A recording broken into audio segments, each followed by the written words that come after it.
you're great, but I won't be able to do it. It's too big for me to handle. The crystal tumbler shattered against the floor-to-ceiling window, expensive bourbon dripping down the glass like tears. Seokjin watched the woman grab her designer purse with trembling hands, her eyes wide with something between fear and disappointment. "I'm sorry," she stammered, backing toward the door. "You're incredible, really, but I can't do this." Someone could actually get seriously hurt. The penthouse door slammed shut with a finality that echoed through the silence.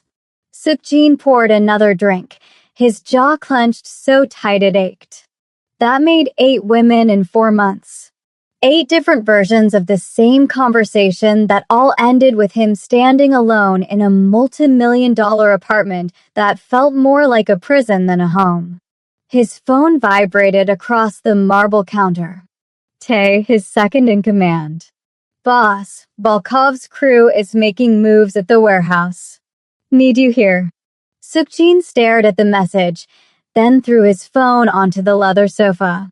For once, the organization could handle their own problems. He had bigger demons to wrestle with tonight. The memories crashed over him like a wave he couldn't outrun. 4 days ago, everything felt different. 4 days ago, he'd convinced himself maybe things could change. He'd been reviewing quarterly reports in his office at the Lotus Tower Casino when Tae walked in wearing that particular grin that always meant he'd found trouble and wanted to share it. "Boss, you need to see this new girl performing at Velvet Nights," Tae had said, dropping into the chair across from Seokjin's desk. "Absolutely stunning. Like nothing you've ever seen." "Not interested," Seokjin muttered without looking up from the spreadsheet showing their import numbers from Busan. "Come on, man. When's the last time you even tried to meet someone?" 3 weeks ago. Didn't end well. That corporate lawyer? What happened there?" Seokjin's expression hardened. "Same thing that always happens." Tae went quiet. He was one of 4 people who knew about Seokjin's situation. The curse of being built like a god, but having a body that made intimacy feel impossible. "You can't just give up, boss. There's someone out there who..." "Drop it, Tae." But Tae didn't drop it. He spent the next hour insisting they hit Velvet Nights, the exclusive club in the meatpacking district where Manhattan's elite went to pretend they were dangerous. Finally, just to end the conversation, Seokjin agreed. That night, Seokjin had walked into Velvet Nights in a tailored black suit that cost more than most people made in 6 months. The place was packed with hedge fund managers and tech entrepreneurs trying to cosplay as gangsters. Blue lights pulsed through the darkness. Music vibrated through the floor. Women circulated through the crowd like sharks sensing blood in the water. "VIP section, boss," Tae said, guiding him to a roped-off area with a perfect view of the main stage. Seokjin ordered whiskey and tried to ignore the familiar emptiness settling in his chest. He'd built an empire by 32. Had money that could buy small countries.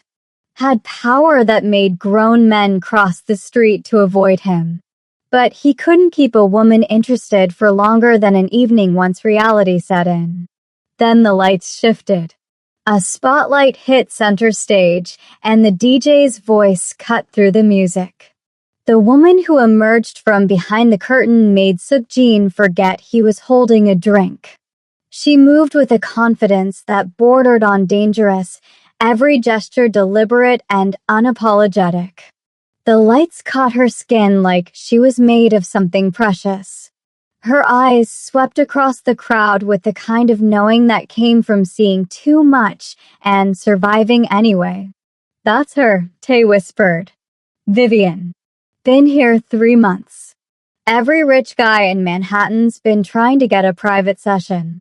She says yes to maybe 1 in 50. Seokjin watched her command that stage, defying physics and expectations in equal measure, and something shifted behind his ribs. Not just attraction, though that hit him like a freight train. Recognition. She had that same look in her eyes that he saw in the mirror every morning. The look of someone who'd walked through fire and came out the other side permanently changed.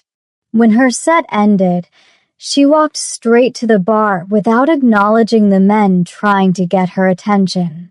Suk-jin found himself standing before his brain caught up with his body. "Boss, where are you?" Tae called after him, but Suk-jin was already weaving through the crowd, his heart pounding in a way it hadn't in years. He reached the bar as she was ordering water, her back to him. "Can I buy you something stronger?" Suk-jin asked. She turned slowly, studying him with eyes that cataloged every detail in seconds. "I don't drink while I'm working, and I don't do private dances for men I don't know. So if that's what you're here for, save us both some time." "I'm not." "Then what do you want?" Suk-jin found himself smiling. 5 minutes of conversation. That's all. Vivian examined him the way someone might examine a chessboard, calculating risks and potential moves. Finally, she nodded toward an empty booth in a shadowed corner. 5 minutes. Clock's ticking. They sat across from each other, and up close, she was even more striking.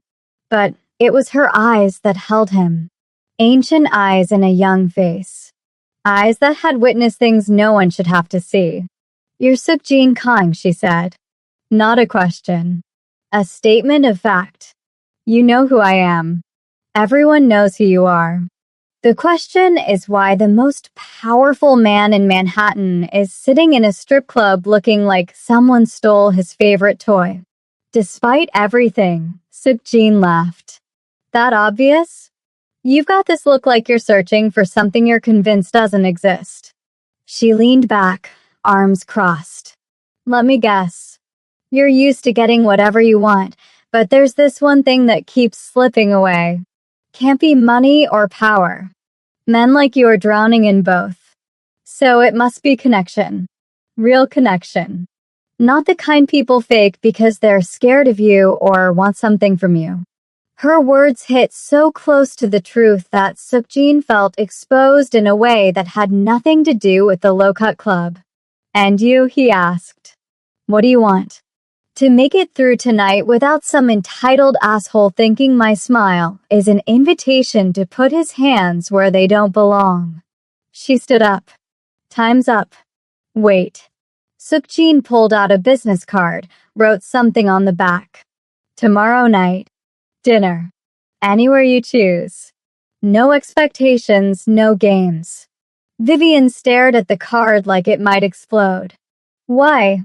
"Because in the last 5 minutes, you've been more honest with me than anyone has in months. And because I think you're tired of pretending too." She took the card, her fingers brushing his for just a fraction of a second. "One dinner. But I'm carrying pepper spray, and I actually know how to fight. I wouldn't expect anything less." She disappeared into the crowd, and Suk-jin watched her go, feeling something he hadn't felt in so long he'd almost forgotten the sensation. Hope. Stupid, dangerous, probably going to destroy him hope. He had no idea that accepting that dinner invitation would trigger a chain reaction ending with bodies in the Hudson, his empire in flames, and both their lives hanging by a thread so thin it could snap at any moment. The next evening, Suk-jin stood outside Le Bernardin, checking his Patek Philippe for the 4th time. 7:40. She was 10 minutes late, and he was starting to think she'd ghosted him entirely. Then a black town car pulled up, and Vivian stepped out wearing a burgundy dress that somehow made her look more elegant than every society woman he'd ever dated combined. She walked up to him with that same unshakable confidence from the club, but he noticed her death grip on her clutch. "You actually showed," Suk-jin said. "I almost didn't." She looked up at the restaurant's discreet entrance. This place has a year-long waiting list. Not for me. Right. Because you're Seokjin Kang. Something flickered in her voice that he couldn't quite identify. Not quite mockery, not quite admiration. Inside, the maitre d' practically bowed them to a private corner table overlooking the garden. Seokjin ordered wine. Vivian ordered sparkling water. You really don't drink, he asked. My mom was an alcoholic.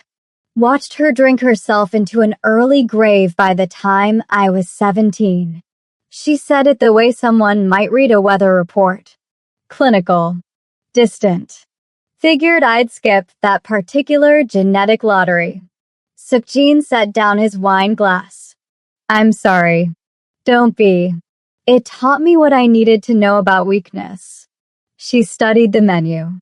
So, what's your damage? Because nobody sits alone in strip clubs with that look unless they're running from something. Seokjin laughed despite himself. You don't do small talk, do you? Life's too short for bullshit. Tell me why New York's most eligible bachelor can't keep a relationship going longer than a month. The gossip blogs have theories. Some say you're gay. Some say you're secretly married. My personal favorite is that you're actually a robot programmed to seduce and destroy. And what do you think? Vivian leaned forward, locking eyes with him. I think you've got a secret that sends people running, and I think it's eating you alive from the inside out. The waiter arrived with appetizers, giving Seokjin a moment to breathe. They ate in loaded silence, but he could feel her watching him, waiting. You're right, he finally admitted. I have a problem. Physical issue. Makes relationships complicated. How complicated? Seokjin shifted uncomfortably. He'd never discussed this so directly except with doctors who treated it like a medical curiosity. Complicated enough that 8 women have walked out on me in the last 4 months. Complicated enough that I've stopped trying. Vivian didn't flinch, didn't look away. And you think I'm going to be different? I don't know. Maybe. You seem like someone who doesn't scare easily. Don't mistake fearless for stupid, Seokjin. I'm neither. She set down her fork. Here's the deal. You tell me the truth about why we're really here, and I'll decide whether I'm staying or leaving. Seokjin took a breath. This was the moment. The edge of the cliff, where everything either worked or fell apart spectacularly. I'm exhausted of being alone. I'm exhausted of women who want me for my money or my power, or the thrill of sleeping with someone dangerous. I saw you on that stage, and I saw someone real. Someone who survived things. Someone who might understand that not everything that looks perfect actually is.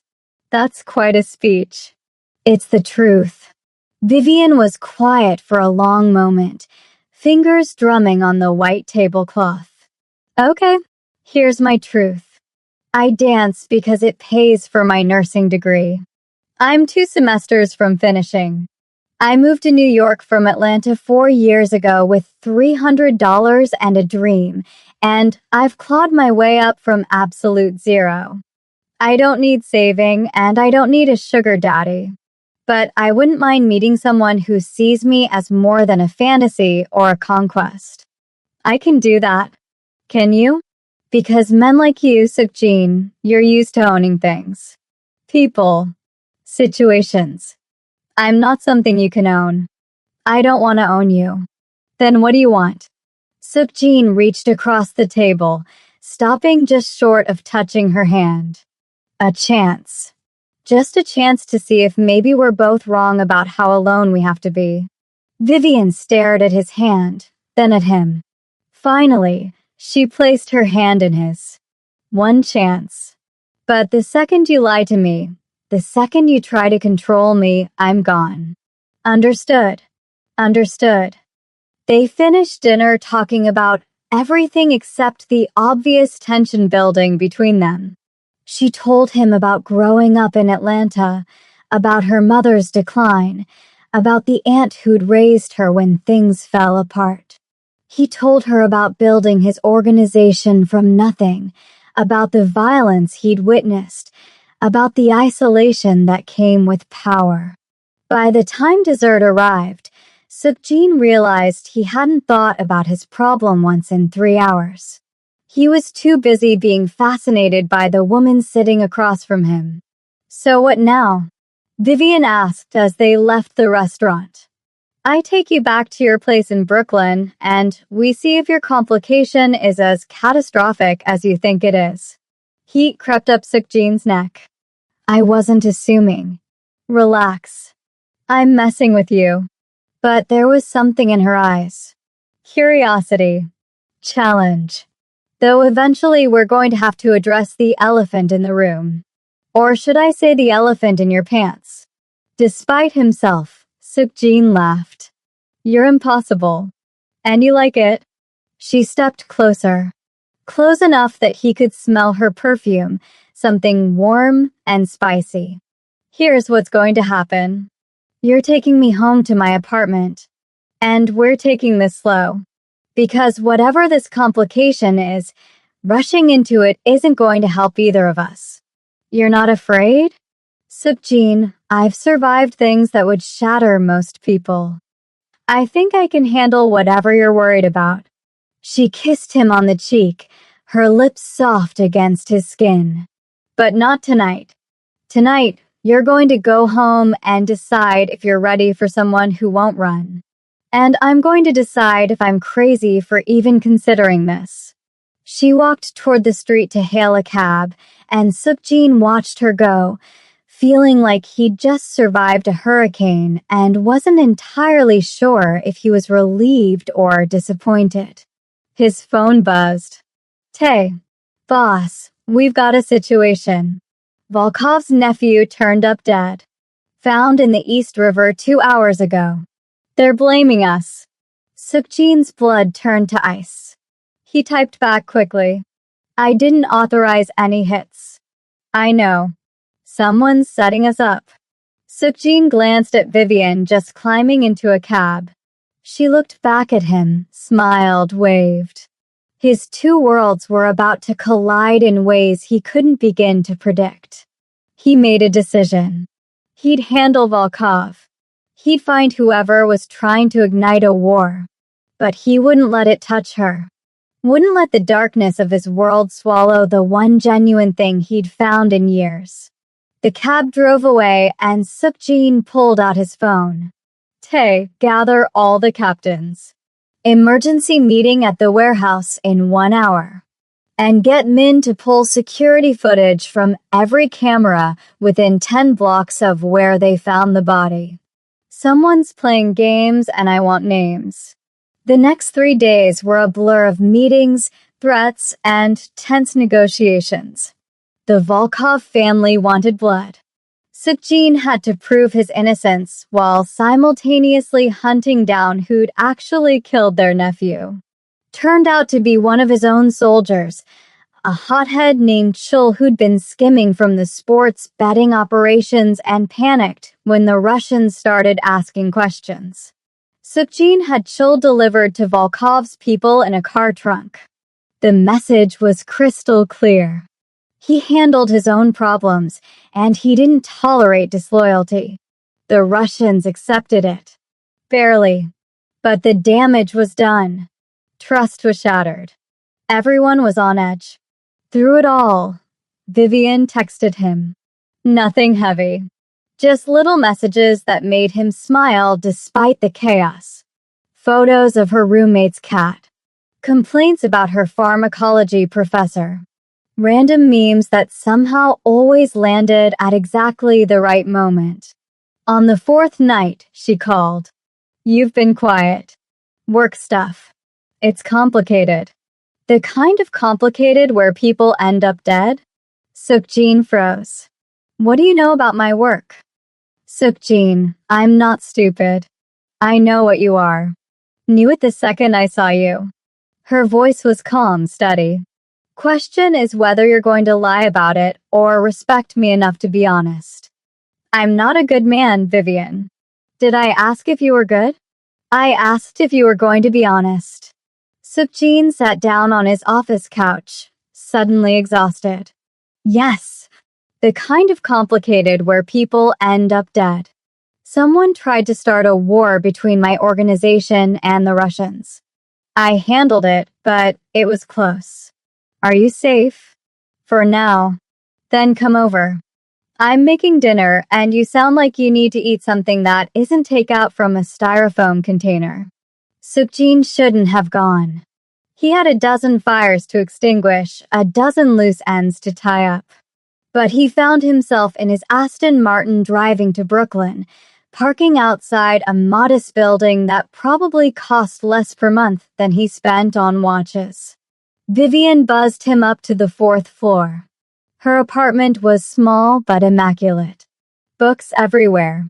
Medical textbooks stacked on the coffee table. The smell of something incredible coming from the kitchen. Sit, she ordered, pointing to the couch. Food's almost ready. Sukjin sat, feeling profoundly out of place in his $15,000 suit in her humble apartment, but also feeling something else. Something like peace. She brought out plates of jerk chicken, rice, and peas, fried plantains. My aunt's recipe. Not fancy, but it's real. They ate on her couch watching some cooking competition show she was obsessed with, and Sukjin couldn't remember the last time he'd felt so normal. So human. Thank you, he said after they finished. For what? For not running. For not treating me like I'm some monster. Vivian set down her plate and turned to face him.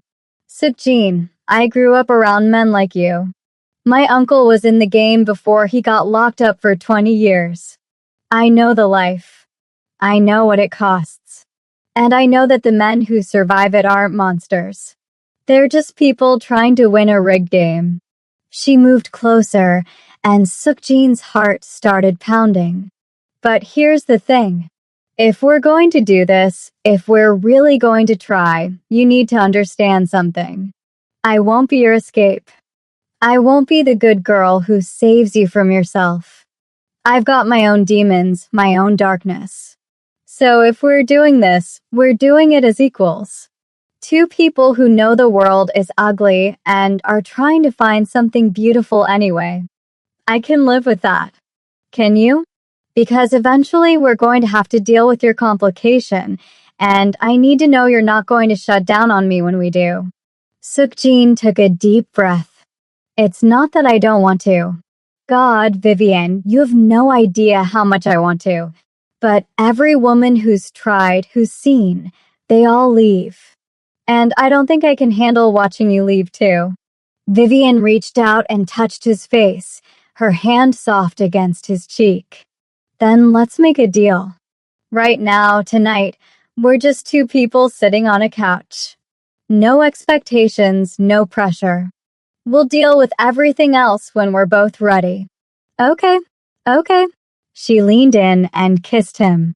Soft and slow. And Sukjin felt something break open in his chest. Something that had been locked away for so long he'd forgotten it was there. They spent the night talking, kissing, existing in a bubble where his organization didn't exist and her struggles didn't matter. Just two people finding each other in the darkness. Sukjin left at dawn, and as he drove back to Manhattan, his phone rang. Tay, boss, we've got a problem. Major problem. What now? It's about the girl. Vivian. I did some digging like you asked, just to make sure she was clean. Sukjin's stomach dropped. And? Boss, she's not who she says she is. Sukjin nearly swerved into oncoming traffic. What the hell are you talking about? Pull over, boss. You need to hear this sitting down. Sukjin found a side street in Tribeca and parked, his knuckles white on the steering wheel. Talk. Tay's voice was grim. Her real name is Vivian Carter. That part's true. But 4 years ago, she wasn't running from poverty in Atlanta. She was running from a murder warrant. The world tilted sideways. That's impossible. I've got the police reports right here, boss. Her boyfriend at the time, Derek Hayes, was found dead in their apartment. Single gunshot wound to the chest. Vivian disappeared the same night. Atlanta PD issued a warrant, but she vanished. Changed her appearance, came to New York, started over. Sukjin's mind raced. If there's a warrant, why hasn't she been arrested? That's the interesting part. The warrant was dropped 8 months later. Case went cold. Derek's family stopped cooperating with police. It's like someone made it all disappear. Who? That's what I'm trying to figure out. But boss, there's more. Derek Hayes wasn't some random boyfriend. He was connected. Low-level enforcer for the Disciples, one of Atlanta's biggest crews. And get this, 3 weeks before he died, he was seen meeting with FBI agents. Sukjin felt sick. You think she's a federal agent? I think she's something. Could be an agent. Could be a witness they relocated. Could be she really did kill him and someone helped her disappear. Either way, she lied to you about everything. Send me everything you have. Sukjin hung up and stared at the steering wheel, his thoughts spiraling. Every moment with Vivian replayed in his head, every conversation now tainted with doubt. Had she targeted him? Was this whole thing a setup? His phone buzzed with incoming files from Tay. Police reports, photos of a crime scene, and pictures of Vivian from 4 years ago, looking younger, harder, standing next to a man with dead eyes and gang tattoos covering his arms. Sukjin's phone rang. Vivian. He stared at her name on the screen, his finger hovering over the answer button. Finally, he picked up. Good morning, she said, her voice warm. I know you just left, but I couldn't stop thinking about last night. We need to talk. Her tone shifted immediately. What's wrong? Not over the phone. Meet me at the warehouse on Delancey in 1 hour. Sukjin, you're scaring me. 1 hour, Vivian. Or whatever your real name is. He hung up before she could respond. The warehouse was one of Sukjin's legitimate holdings, a storage facility for imported goods that occasionally served other purposes. When Vivian arrived, Sukjin was waiting with Tay and 3 other men. She walked in wearing jeans and a leather jacket, her hair pulled back. And Sukjin could see the exact moment she realized this wasn't a casual meeting. Her hand moved toward her purse. Don't, Tay said, stepping forward. We just want to talk, Sukjin added. With an audience? Vivian's eyes found his. What the hell is this? Sukjin pulled out his phone and showed her the police report. Tell me about Derek Hayes. The color drained from her face. For a long moment, she just stared at the screen. And Sukjin watched her carefully, looking for any sign of deception. Any hint of the federal agent or professional liar he was terrified she might be. Can we do this in private? She finally asked. No. Sukjin, please. You lied to me about everything.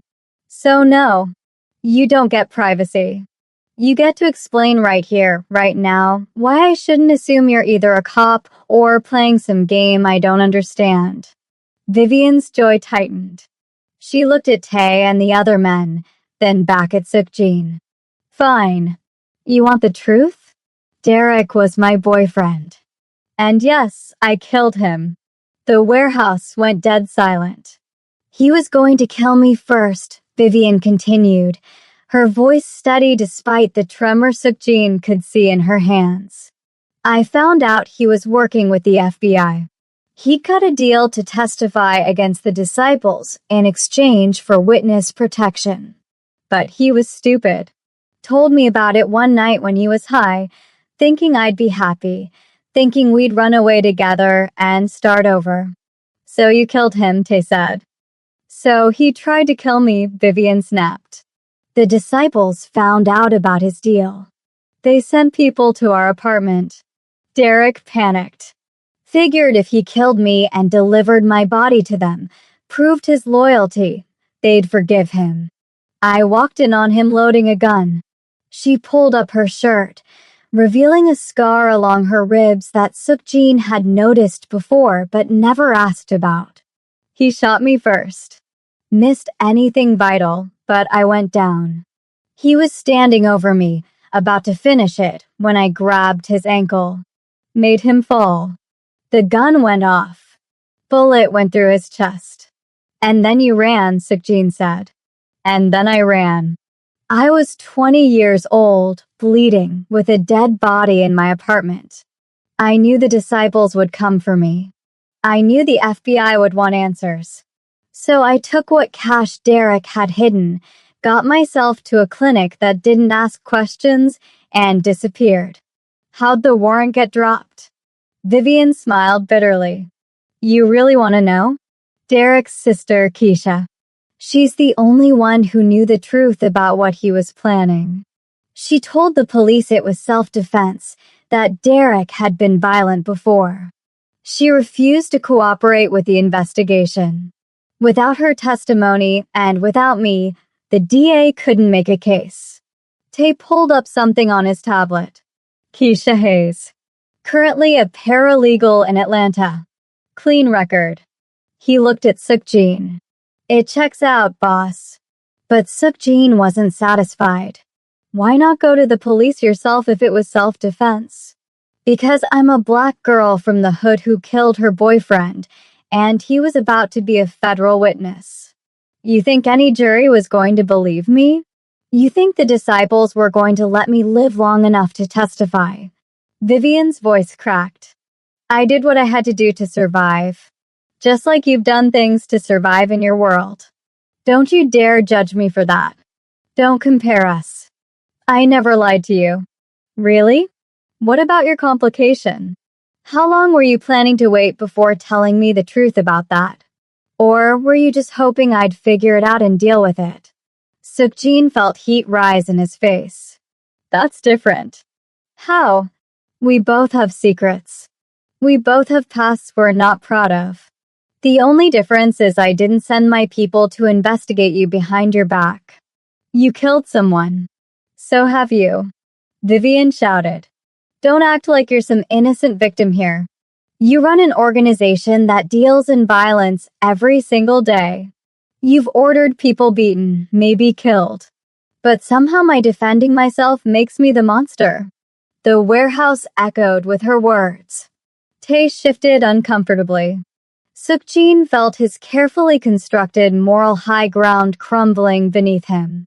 I didn't target you, Vivian said quietly. I didn't seek you out. You came to me, remember? You sat at that bar and asked for 5 minutes. And I gave you a chance because I thought maybe, just maybe, you were someone who could understand what it's like to live with ghosts.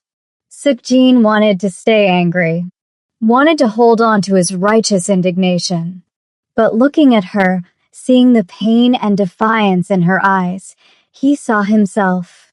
Saw someone who'd done terrible things to stay alive and had been paying for it ever since. Everyone out, he said. Tay hesitated. Boss. Out. Now.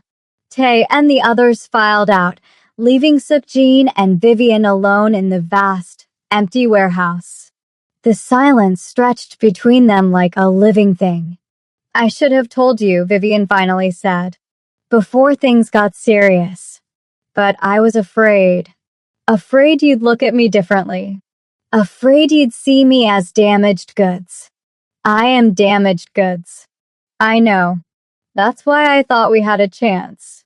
She took a step toward him. Sukjin, I'm not asking you to forget what I did. I'm not asking you to forgive me. But I am asking you to understand that I'm not the enemy here. I'm just a girl trying to outrun her past. Same as you. Sukjin closed his eyes. Every instinct told him to walk away, to cut his losses before things got messier. But there was another voice, quieter but more insistent, whispering that he'd never find anyone else who understood him like she did. No more lies, he said. About anything. I don't care how ugly the truth is. I need to know I can trust you.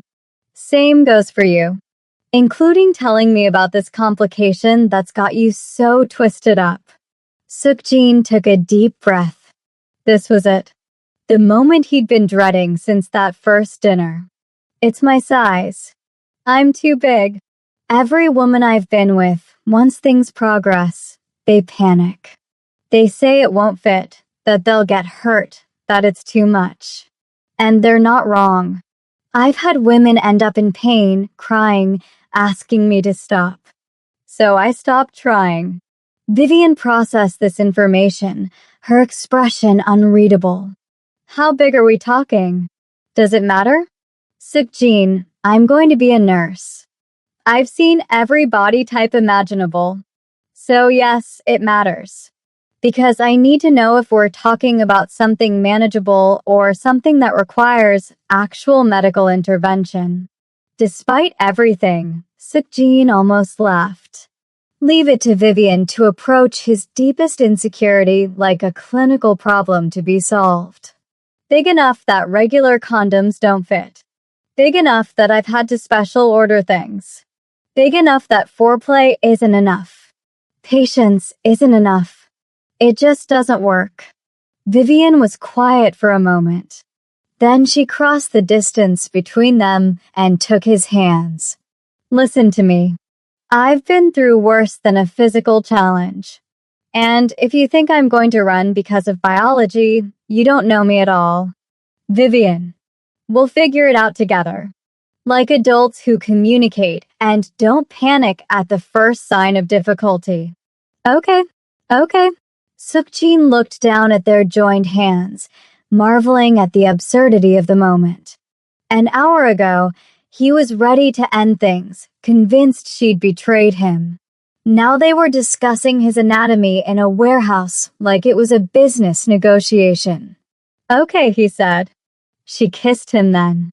Hard and desperate. And Sukjin felt the last of his resistance crumble. They were both broken. Both running. Both trying to find something real in a world built on lies. Maybe that was enough. They left the warehouse together, Sukjin's arm around her shoulders, and he felt lighter than he had in years. The weight of his secret shared.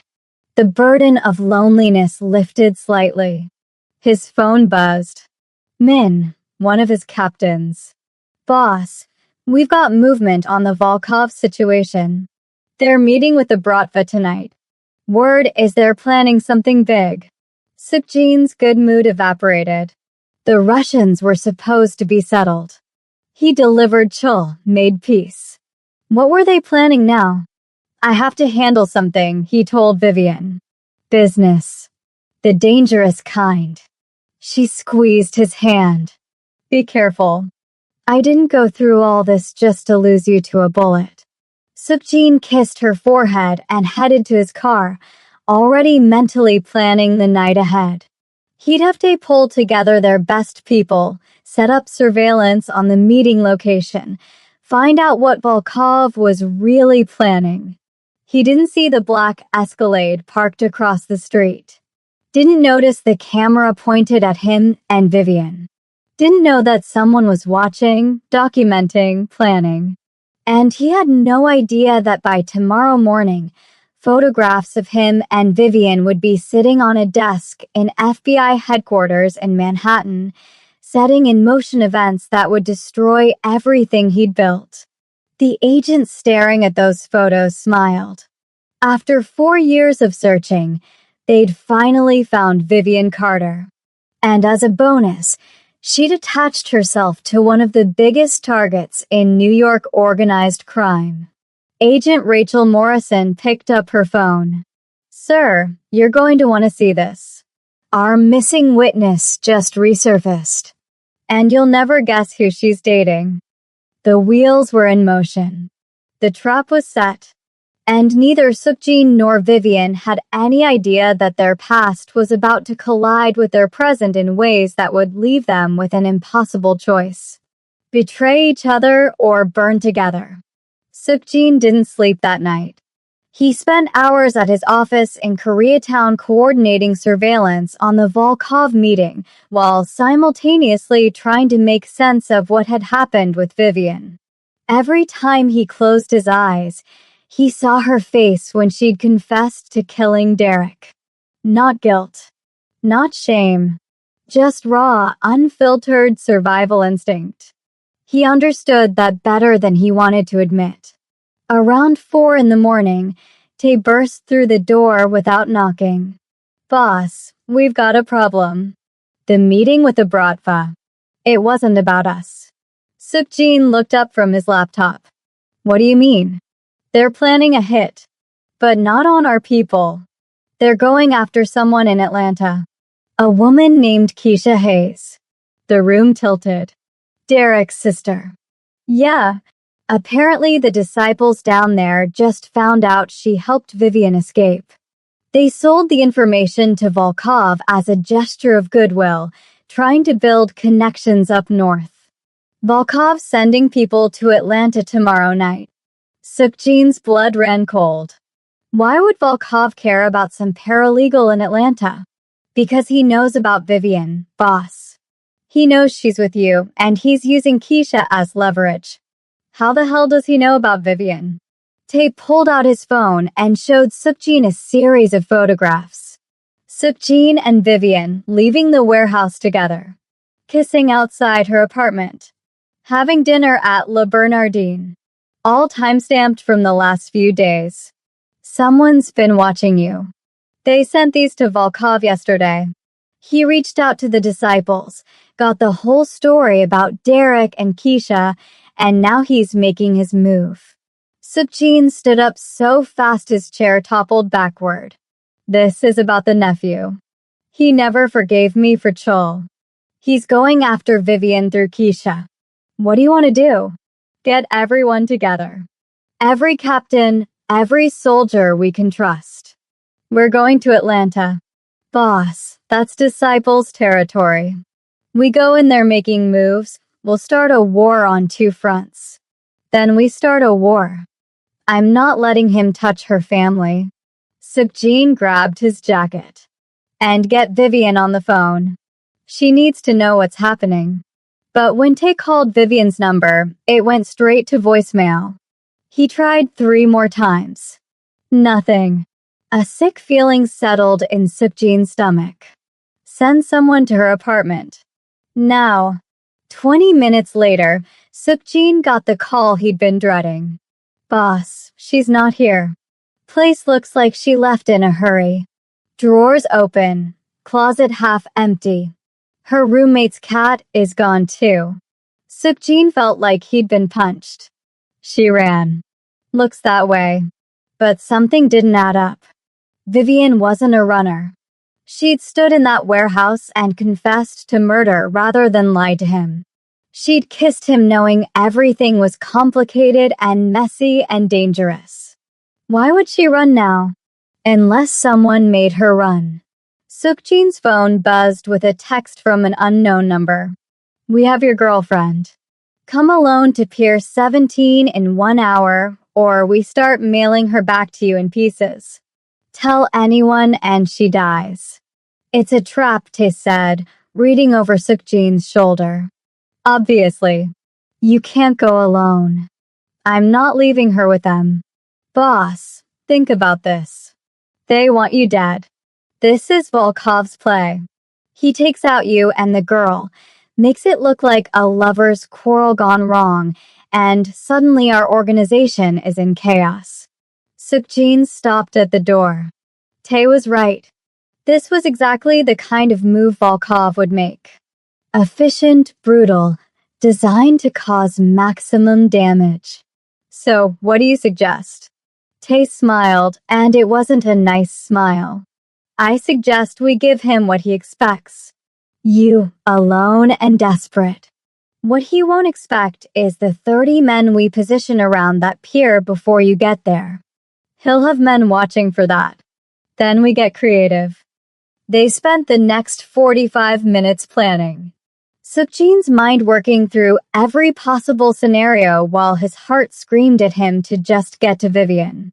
Finally, they had something that might work. Sukjin would go in alone as demanded, but Tae would have snipers positioned on neighboring buildings and a team ready to move in the water below the pier. Sukjin arrived at Pier 17 with 5 minutes to spare. The old waterfront dock was mostly abandoned. Just rusted shipping containers and broken concrete. A single light illuminated the end of the pier where a figure stood waiting. Not Volkov. Someone Sukjin didn't recognize. Young guy, maybe 28, with dead eyes and a gun held casually at his side. Where is she? Sukjin called out. Walk toward me slowly. Hands where I can see them. Sukjin did as instructed, every nerve on fire, his eyes scanning for any sign of Vivian. As he got closer, he saw her tied to a chair behind a shipping container. Duct tape over her mouth. Blood running from a cut above her eye. Their eyes met, and Sukjin saw fury there. Not fear. Even tied up and bleeding, Vivian looked ready to kill someone. Here's what's going to happen, the young guy said. You're going to get on your knees, and I'm going to put a bullet in your head. Then I'm going to do the same to her. Mr. Volkov sends his regards. Volkov's too smart for this. This is sloppy. Obvious. What's the real play? The guy smiled. The real play is that while you're dying here, Mr. Volkov's people are hitting every one of your businesses across the city. By sunrise, you won't have an organization left. Sukjin's phone buzzed. He slowly pulled it out. Tae, boss, it's happening. They're hitting us everywhere. The casino, the warehouses, even the legitimate clubs. This is all-out war. You see, the guy continued, you killed Mr. Volkov's nephew. Eye for an eye means we take everything from you. Your empire, your life, and your woman. That's justice. That's ambitious. But you're forgetting something. What's that? I didn't come alone. The guy's smile faltered. I've had men watching this entire area. There's nobody.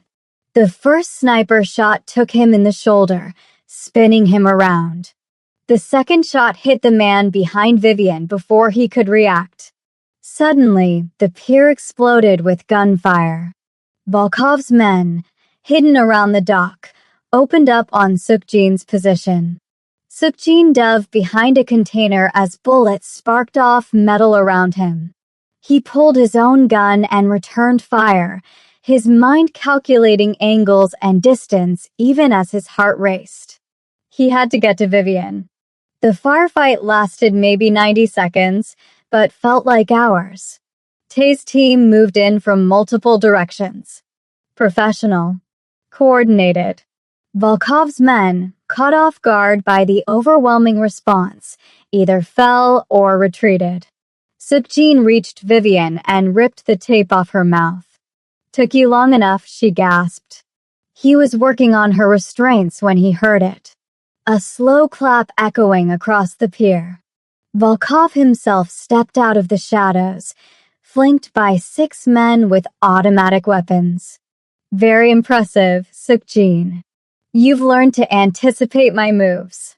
Let her go. This is between us. No. See, that's where you're wrong. This stopped being between us the moment you decided to play house with a murderer. Volkov gestured at Vivian. Did you know the FBI has been looking for her? Did you know there's a very interested agent who would love to know where she is? Sukjin's blood froze. What are you talking about? I made some calls. Turns out your girlfriend killed a federal informant. The FBI wants her very badly. So here's my offer. You give her to them, and I let you live. You both walk away from this, and we pretend none of it happened. You're lying. Am I? Volkov pulled out his phone and made a call. Agent Morrison, yes, I have that information you wanted. Pier 17. She's here right now. Sukjin felt Vivian tense behind him. Sukjin, we need to go. Now.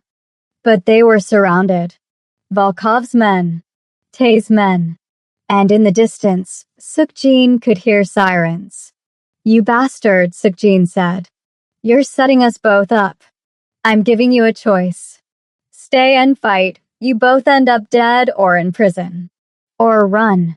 Abandon everything you've built and spend the rest of your lives looking over your shoulders. Volkov smiled. Either way, I win. Tae's voice crackled over Sukjin's earpiece. Boss, we've got FBI moving in from the west.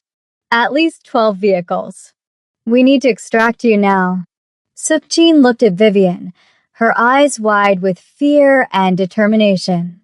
Then at Volkov, smug and certain of his victory.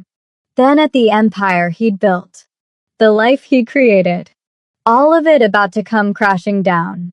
In that moment, Sukjin realized the truth. He could save his organization or save Vivian. He couldn't do both. Sukjin, Vivian whispered. Whatever you're thinking, don't. I'm not worth losing everything. Yes, you are. He grabbed her hand and ran. Behind them, Volkov's laughter echoed across the pier. Gunfire erupted. Men shouted. Sirens wailed. Sukjin and Vivian sprinted through the maze of containers, Tae's voice in his ear guiding them to an extraction point. They reached a speedboat hidden beneath the pier. Tae was already in the driver's seat, engine running.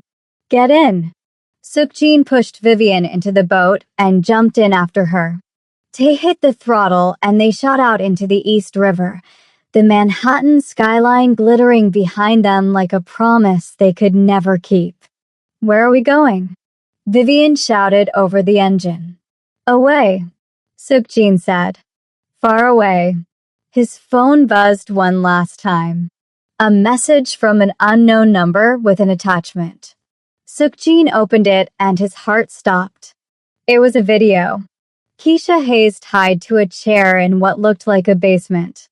A man's voice off camera. You have 24 hours to turn yourselves in. Both of you. Or she dies. And after her, we start working through everyone else you care about. Your aunt in Atlanta, Vivian. Your captain, Sukjin. Everyone you love will pay for your choices. The video ended with Keisha screaming. Vivian watched it over Sukjin's shoulder, her face going white. Oh God. Oh God. This is my fault. Keisha helped me, and now. This is Volkov's fault, Sukjin said, but his voice lacked conviction. The truth was, they'd both brought this down on everyone around them. Their pasts, their choices, their desperate attempt at something real had cost innocent people everything. We have to go back, Vivian said. We have to turn ourselves in. If we do that, we're dead. Volkov won't let us testify. He'll kill us before we ever reach a courtroom. Then what do we do? Sukjin looked at Tae, then at Vivian, then at the city disappearing behind them. He thought about Keisha, about his captains, about everyone whose lives hung in the balance because of his choices. And he made a decision that would either save them all or doom them forever. We don't run, he said. We fight back. But not the way they expect. What are you talking about? Sukjin pulled out his phone and made a call. Agent Morrison, this is Sukjin Kang. I believe we have something to discuss. But I have conditions. Tae's eyes went wide. Boss, what are you doing? Making a deal with the devil. Sukjin listened to the FBI agent on the other end, her voice cold and professional. When she finished talking, he looked at Vivian. They want us both. But they want Volkov more. We give them everything on him, everything on the Bratva, and they make the warrant on you disappear. They protect Keisha. They let us walk. You'd burn your entire world for me? There is no world without you. Not anymore. Vivian kissed him then, hard and desperate. And Sukjin tasted blood and tears and the salt of the river. When they pulled apart, she was smiling through her tears. Okay, let's burn it all down together. But as Tay steered the boat toward the designated meeting point with the FBI, none of them noticed the second boat following at a distance. None of them saw the sniper taking position. None of them knew that Volkov had one final play. One last devastating move that would change everything. And as the first bullet tore through the night air, Sukjin had just enough time to realize he'd made a terrible, fatal mistake. The screen goes black. A voice, Volkov's, echoes in the darkness.